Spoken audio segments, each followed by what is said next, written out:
అందరికీ నమస్కారం. నేను శిరీష. ఈరోజు మనతో పాటు ఉన్నారు ప్రముఖ ఆధ్యాత్మికవేత్త, జ్యోతిష్య పండితులు డాక్టర్ రవిశంకర్ శర్మ గారు. గురుగారితో మాట్లాడదాం. గురుగారు నమస్కారం. గురుగారు, మనం ఈ నూతన సంవత్సరం ప్రారంభం అవుతుంది కాబట్టి 2026లో కర్కాటక రాశి వారికి ఎలా ఉండబోతుంది అంటారు? ఎలాంటి జాగ్రత్తలు తీసుకోవాలంటారు? తప్పకుండా కర్కాటక రాశి వారికి గత సంవత్సరం నుంచి కూడా అంత అనుకూలంగా లేదు. దానికి చాలా రీజన్స్ అనేవి ఉన్నాయి. మెయిన్గా వచ్చినప్పటికీ ఈ రాశిలో ఉండేటువంటి వారికి అష్టమంలో సంచారం చేస్తున్నటువంటి రాహు యొక్క ప్రభావం కలిసి ఉండటం అనేది మెయిన్ ఇంపాక్ట్ ఫ్యాక్టర్గానే చెప్పచ్చు.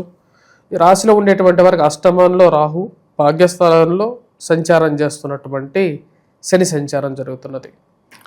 ఈ రాశిలో ఉండేటువంటి వారికి ఈ సంవత్సరంలో గురువు సెకండ్ హాఫ్లో అంటే జూన్ 2న జన్మరాశిలోకి రాబోతున్నాడు. అప్పటి వరకు 1000 స్థానంలో ఉంటాడు అన్నమాట, అంటే 12వ ఇంట్లో ఉంటాడు. రాశిలో ఉండేటువంటి వారికి ఈ సంవత్సరం అంత సానుకూలమైనటువంటి ఫలితాలు గోచరించట్లేదు. కాకపోతే ఆరోగ్యపరంగా అనుకూలంగా ఉంటుంది. ఆరోగ్యపరంగా చాలా వరకు ఇంప్రూవైజేషన్ అవుతారు. వయోవృద్ధులకి ఆరోగ్యపరంగా అనుకూలంగా ఉండటం, మానసికంగా బలంగా ఉండటం, చేయాలనుకున్నటువంటి పని మీద మళ్ళీ గాడిలో పెట్టాలని చెప్పి ప్రయత్నం చేయటం, ఇవనేవి ఎక్కువగా ఉంటాయి. ఈ సంవత్సరం ఈ రాశిలో ఉండేటువంటి వారికి వివాహ ప్రయత్నాల్లో అనుకూలత అనేది ఎక్కువగా ఉంటుంది. అది ఫస్ట్ హాఫ్లో ఉండదు. సెకండ్ హాఫ్లో ఈ రాశిలో ఉండేటువంటి వారికి వివాహ ప్రయత్నాల్లో అనుకూలంగా ఉంటుంది. అంటే జూన్ తర్వాత దాని తర్వాత వ్యాపారంగా కూడా ముందుకు తీసుకెళ్లాలని చెప్పి ప్రయత్నాలు అనేది ఆరంభిస్తారు. వాటిలో కూడా కొంచెం వరకు సఫలీకృతం అవుతారు. ఎందుకంటే జన్మరాశులకి గురు సంచారం, ఉచ్చ స్థానంలోకి గురువు రాబోతున్నాడు. దానివల్ల సంతాన ప్రాప్తి గురించి ప్రయత్నం చేస్తున్నటువంటి వారికి సంతాన ప్రాప్తి కలగటం అనేది ఒక మంచి ప్లస్ పాయింట్గా చెప్పచ్చు. పుత్ర సంతాన ప్రాప్తి గురించి ప్రయత్నం చేస్తున్నటువంటి వారికి కూడా పుత్ర సంతాన ప్రాప్తి కలుగుతుంది. వారితో పాటు ఈ రాశిలో ఉండేటువంటి వారికి స్త్రీలు ఎవరైతే ఉన్నారో వారి కాళ్ళ మీద వాళ్ళు నుంచోవాలి అని చెప్పి ప్రయత్నం చేస్తున్నటువంటి వారికి ఆ యొక్క భాగ్యం కలగటం, అంటే కొత్తగా బిజినెస్ స్టార్ట్ చేయాలనుకున్నటువంటి వారికి స్టార్ట్ చేయగలుగుతారు. రాశిలో ఉండేటువంటి వారికి జన్మరాశుల గురువు భాగ్యస్థానాన్ని, పంచమాన్ని, సప్తమాన్ని చూస్తాడు. వివాహ ప్రాప్తి కలిగిస్తాడు. వివాహంలో కొంచెం ప్రశాంతత కలిగిస్తాడు జూన్ తర్వాత నుండి. ఈ రాశిలో ఉండేటువంటి వారికి స్థాన చలనం అనేది ఉంది ఈ సంవత్సరం. మెయిన్గా ప్లేస్ చేంజ్, అంటే జాబ్ చేస్తున్నటువంటి వారికి జాబ్ పరంగా ఒక ప్లేస్ నుంచి ఆకస్మికంగా ఉన్నటువంటి పరిస్థితులకి తగినట్టుగానే మార్పు అనేది జరుగుతుంది. ఆ మార్పు అనేది ఈ రాశిలో ఉండేటువంటి వారికి ఉన్న ప్లేస్ నుంచి వేరే ప్లేస్కి వెళ్ళిపోతారు. బిజినెస్ పరంగా ఈ రాశిలో ఉండేటువంటి వారు మెయిన్గా కొన్ని జాగ్రత్తలు అనేవి తీసుకోవాలి ఈ సంవత్సరం. మెయిన్గా ఎందుకంటే భాగ్యస్థానంలో రాహు అంత సానుకూలంగా లేడు. అదేవిధంగా భాగ్యస్థానంలో శని, అష్టమంలో రాహువు, ఈ 2 పొజిషన్స్ బాగాలేవు. వైవాహికంగా కొన్ని ప్రాబ్లమాటిక్ సిచ్యువేషన్స్ని తెచ్చిపెట్టుకోకుండా ఉండాల్సినటువంటి మెయిన్గా రీజన్. అదేవిధంగా మెరిటల్ లైఫ్తో పాటు జీవిత భాగస్వామి ఆరోగ్యం గురించి కూడా కొంచెం జాగ్రత్తగా ఆలోచించాలి. డిసెంబర్ 5న సప్తమంలోకి రాహుగ్రహ సంచారం అనేది ఉంది. ఈ రాహుగ్రహ సంచారం సప్తమంలోకి జరుగుతున్నప్పుడు వైవాహిక జీవితంలో కష్టాన్ని కలిగించే విధంగా ఉంటుంది. మెయిన్గా ఈ కోర్టు రిలేటెడ్ కేసెస్ విషయంలో జాగ్రత్తగా ఉండాలి. ఎవరైతే వైవాహిక జీవితంలో డైవర్స్గా వెళ్తున్నారో వాళ్ళకి court related cases, unnecessary complications అనేది ఈ సంవత్సరం తలకి మించినటువంటి భారం అవుతుంది. జూన్లోనే మనకు వచ్చినప్పటికీ కుజ స్తంభన అనేది ఉంది. అది సింహరాశిలో జరుగుతున్నది. కుజస్తంభన వల్ల కూడా అనవసరమైనటువంటి కోర్టు కేసెస్, ఫ్రెండ్స్ అండ్ రిలేటివ్స్తోనూ, బంధువులతోనూ గొడవలు, మానసికమైనటువంటి చింత, అదేవిధంగా వీటన్నిటితో పాటు ఈ స్థిరచరాస్తులు ఏవైతే ఉంటాయో ఫైనాన్షియల్ డిస్టర్బెన్సెస్ మానసికంగా బాధించే విధంగా ఉంటుంది. ఈ రాశిలో ఉండేటువంటి వారికి ఈ సంవత్సరం సానుకూలత అనేది కూడా పీరియడ్ కూడా ఒకటి ఉందన్నమాట. మళ్ళీ రికవరీ పీరియడ్ కూడా ఒకటి ఉంది. మెయిన్గా ఈ సంవత్సరం కూడా అక్టోబర్లో గురు అతిచార స్థితి ఉంది. అంటే అక్టోబర్ టు మెయిన్గా వచ్చేటప్పటికి జనవరి మధ్యలో గురు అతిచార స్థితిలోకి వెళ్తాడు. ఆ టైంలో అక్టోబర్ టు జనవరి 2027 వరకు అనుకూలంగా ఉంటుంది. అక్టోబర్ టు 2026 అక్టోబర్ నుంచి 2027 జనవరి వరకు గురువు మళ్ళీ ఒకసారి ముందుకు వెళ్ళి వెనక్కి వస్తాడు. ఆ టైంలో ఈ రాశిలో ఉండేటువంటి వారికి మళ్ళీ కుటుంబంలో కొంచెం ప్రశాంతంగా ఉంటుంది.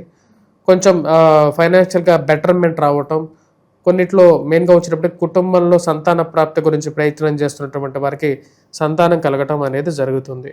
ఈ రాశిలో ఉండేటువంటి వారికి మెయిన్గా మనం గుర్తుపెట్టుకోవాల్సింది, ఏదైతే మేజర్గా చేయాలనుకున్నటువంటి పనులు ఒకసారి జరగవు, 2 times 3 times చేయాల్సినటువంటి పరిస్థితి ఏర్పడుతుంటుంది. ఏదైనా సరే పనికి ముందుకు వెళ్ళాలి అంటే ఆ పనికి మీరు ఎంత సంకల్పంతో చేసినప్పటికీ కూడా అడ్డు తగిలేటువంటి వారు ఎక్కువ అవుతూ ఉంటారు. రాజకీయంగానూ ముందుకు వెళ్ళాలంటే రాజకీయంలోనూ కాళ్ళు పెట్టుకుని వెనకలాగేటువంటి వాళ్ళు ఎక్కువ అవుతారు. అది ఎవరా అని చెప్పి చూస్తే బాగా తెలిసినటువంటి వారు, ఎప్పుడు పక్కన ఉండేటువంటి వారే వీళ్ళు వెనకలాగి ముట్టికాయలు వేసేటువంటి వాళ్ళు ఉంటారు. బయట వాళ్ళు తిట్టుతున్నారా అంటే బయట వాళ్ళు తిట్టరు, ఇంట్లో వాళ్ళే తిడుతుంటారు అన్నమాట. అదేవిధంగా ఈ మ్యారిటల్ లైఫ్తో పాటు ప్రేమ కానీ ఈ రిలేషన్షిప్స్లో కానీ తలకి మించినటువంటి హెడ్ఏక్స్గా తయారవుతాయి. కాబట్టి ఆ విషయంలో జాగ్రత్తగా ఉండటం మంచిది. ముఖ్యంగా గురుగారు, ఈ నూతన సంవత్సరం విద్యార్థులకు ఎలా ఉండబోతుంది అంటారు? విద్యార్థులకి ఈ సంవత్సరం ఈ రాశిలో ఉండేటువంటి వారికి అనుకూలంగా ఉంటుంది. మెయిన్గా వచ్చినప్పటికీ ఈ యొక్క టెక్నాలజికల్ ఎడ్యుకేషన్ చదివేటువంటి వారికి, మెయిన్గా ఇంజనీరింగ్ విద్య కానీ మెడిసిన్ కానీ చదివేటువంటి వారికి అనుకూలంగా ఉంటుంది. కాన్సన్ట్రేట్ చేయగలుగుతారు. ఎక్కువగా కాన్సన్ట్రేట్ చేయడానికి ఎక్కువగా ప్రయత్నం చేయాలి కూడా. జూన్ తర్వాత కొద్దిగా డిస్ట్రాక్షన్స్ అనేవి ఎక్కువ అవుతాయి, వాటితో జాగ్రత్తగా ఉండాలి. ఖర్చు పరంగా ఈ సంవత్సరం ఈ రాశిలో ఉండేటువంటి వారికి ఖర్చు అనేది విపరీతంగా ఉంటుంది.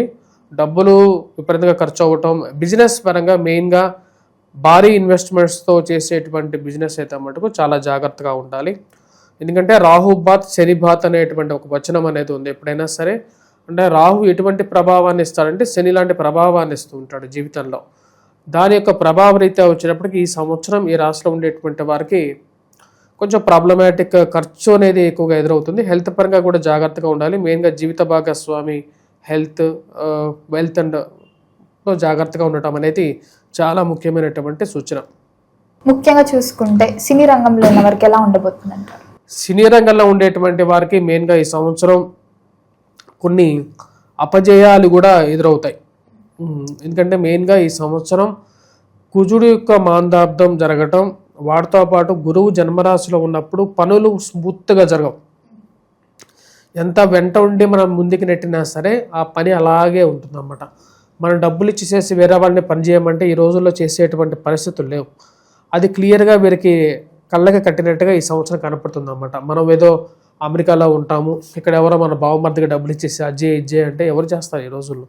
ఎందుకంటే వాళ్ళ పనిలో వాళ్ళు బిజీగా ఉండేటువంటి పరిస్థితి, ఆ యొక్క పరిస్థితి వీళ్ళకి కళ్ళకు కట్టినట్టు కనపడుతుంటుంది. ఈ సంవత్సరం డబ్బులు ఖర్చు అవుతుంటాయి, పనేమో అలాగే ఉంటుంది అన్నమాట. అలాంటి ఒక పరిస్థితి ఏర్పడుతుంది. రావాల్సినటువంటి ఆపర్చునిటీస్ ఏవైతే ఉన్నాయో ఆపర్చునిటీస్ వస్తాయి కానీ డబ్బులు రావు. పని చేస్తారు కానీ డబ్బులు రావు సమయానికి.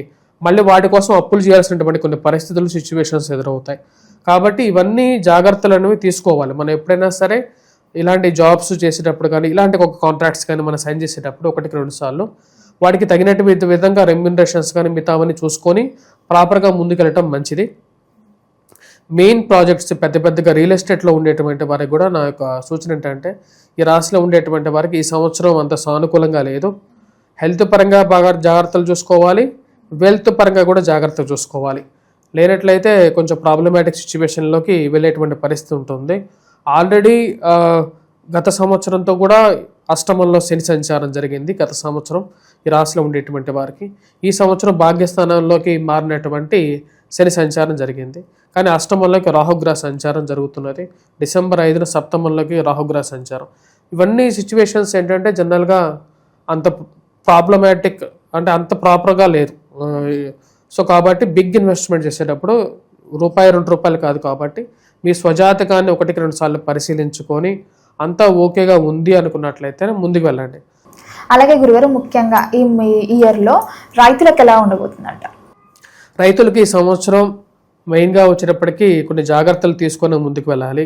ఎక్కువ ఇన్వెస్ట్మెంట్ చేయొద్దు, ఎందుకంటే ఈ సంవత్సరం గ్రహస్థితి అంతా సానుకూలంగా లేదు.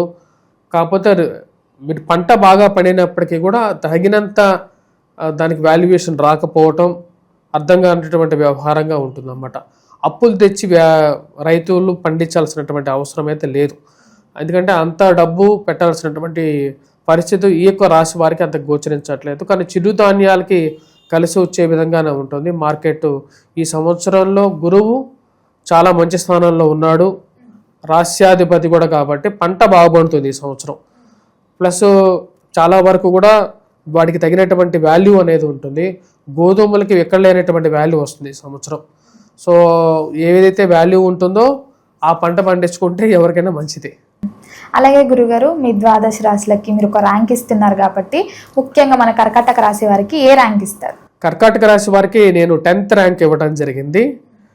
10th ర్యాంక్ కూడా ఎందుకు వచ్చిందంటే గురువు జన్మరాశిలో సంచారం చేస్తున్నాడు కాబట్టి అదొక్కటే ప్లస్ పాయింట్గా మారి, దాని తర్వాత అక్టోబర్లో జరిగేటువంటి గురువు అతిచారంలో కొంచెం యాడెడ్ పాజిటివ్ పాయింట్స్ అనేవి ఉన్నాయి కాబట్టి 10th ర్యాంక్ వచ్చింది. ఈ రాశిలో ఉండేటువంటి వారికి మెయిన్గా కొన్ని జాగ్రత్తలతో ఈ సంవత్సరం ముందుకు లీడ్ చేయాలి. విద్యార్థులు కూడా బాగా చదవడానికి ఎక్కువగా ప్రయత్నం చేయాలి. సమయానికి పనులు ముందుకు జరగకుండా తలకాయ నొప్పి పుట్టించేటువంటి పరిస్థితులు కొన్ని ఎదురవుతాయి ఈ సంవత్సరం. కాబట్టి కొంచెం ప్రిపేర్డ్గా ఉంటే ఆల్వేస్ వచ్చేటువంటి కష్టాన్ని ఈజీగా ఎదుర్కోవచ్చు అనేటువంటిది నా ఒపీనియన్. ఈ రాశిలో ఉండేటువంటి వారికి ముఖ్య గమనిక అది. ఓకే గురుగారు, అలాగే ఈ ఇయర్ 2026లో వీళ్ళకి అనుకూలంగా ఉండాలంటే ఎలాంటి పరిహారాలు చేయమంటారు? ఏ దైవాన్ని పూజించమంటారు? ఈ రాశిలో ఉండేటువంటి వారు మెయిన్గా పూజించాల్సింది దుర్గాదేవిని పూజించాలి. అదేవిధంగా దుర్గాదేవికి కుంకుమార్చన చేసి కుంకుమను ధరించండి, రక్షా కవచాన్ని చదవండి, లలిత సహస్రనామ పారాయణం చేయండి, ఈ సంవత్సరం మొత్తం చేయండి. దాంతోపాటు ఈ రాశిలో ఉండేటువంటి వారు లక్ ఫ్యాక్టర్ అని ఇందాక నుంచి చెప్తున్నా కదా, దానికి మెయిన్గా వచ్చేటప్పటికి దక్షిణామూర్తి శ్లోకాన్ని పఠించండి. మరియు వాటితో పాటు మీరు మెయిన్గా వచ్చేటప్పటికి వెంకటేశ్వర స్వామి దేవాలయ దర్శనం కూడా మీ వల్ల అయితే చేసుకుంటే మంచిది శనివారం పూట. ఈ రాశిలో ఉండేటువంటి వారు ఈ సంవత్సరం మెయిన్గా బుధవారం పూట రెడ్ కలర్ డ్రెస్ అనేది చాలా వరకు సపోర్ట్ ఇవ్వగలుగుతుంది. వాటితో పాటు శివాభిషేకాన్ని వీలైతే సోమవారం, అంటే మీకు పుట్టినరోజుకు దగ్గరలో ఉన్నటువంటి ఏదైనా సోమవారం శివాభిషేకం చేయించండి. వాటితో పాటు ఈ సంవత్సరం మీరు ధరించాల్సినటువంటి రత్నం, ఎటువంటి రత్నం ధరించాలి అంటే మెయిన్గా వచ్చేటప్పటికి గోమేధికాన్ని ధరించండి, లేకుంటే క్యాట్స్ ఐ ధరించండి. రెండిట్లో ఏదో ఒక ఫైనాన్షియల్గా కుటుంబంలో ప్రశాంతంగా లేదు అంటే మెయిన్గా ఇంపార్టెంట్ ఫ్యాక్టర్స్ ఈ 2 గ్రహాలుగా ఉన్నాయి. మెయిన్గా వచ్చేటప్పటికి క్యాట్స్ ఐ అండ్ క్యాట్స్ ఐతో పాటు 3 to 5 carats cat's eye, 3 to 5 carats గోమేధికాన్ని ధరిస్తే సరిపోతుంది. ఈ రాశిలో ఉండేటువంటి వారికి మిగతావి కూడా ధరించవచ్చు, కాకపోతే అన్ని రింగ్స్ అవసరం లేదు. కాబట్టి హెల్త్ పరంగా ఇంపాక్ట్ ఉంది, వైవాహిక జీవితంలో కొంచెం ప్రశాంతంగా లేదు అనుకునేటువంటి వారు మెయిన్గా ధరించాల్సింది గోమేధికాన్ని ధరించాలి. లేదు ఫైనాన్షియల్గా డిస్టర్బెన్సెస్ ఎక్కువ అవుతున్నాయి అనుకున్నటువంటి వారు క్యాట్స్ ఐ ధరించండి. ఈ 2 సరిపోతాయి. ఇంకా ముఖ్యమైనటువంటి కలరు రెడ్ కలరు. మిగతా కలర్స్లో కూడా వచ్చినప్పటికీ లైట్ స్నఫ్ కలర్ కూడా, లేకుండా ఉండే లైట్ డార్క్ కలర్స్ కూడా ధరించవచ్చు. గురుగారు, మొత్తం మీద ఈ 2026లో కర్కాటక రాశి వారికి ఎలా ఉండబోతుంది, ఎలాంటి జాగ్రత్తలు తీసుకోవాలి, ఏ దైవాన్ని పూజించాలో తెలియజేసినందుకు ధన్యవాదాలు.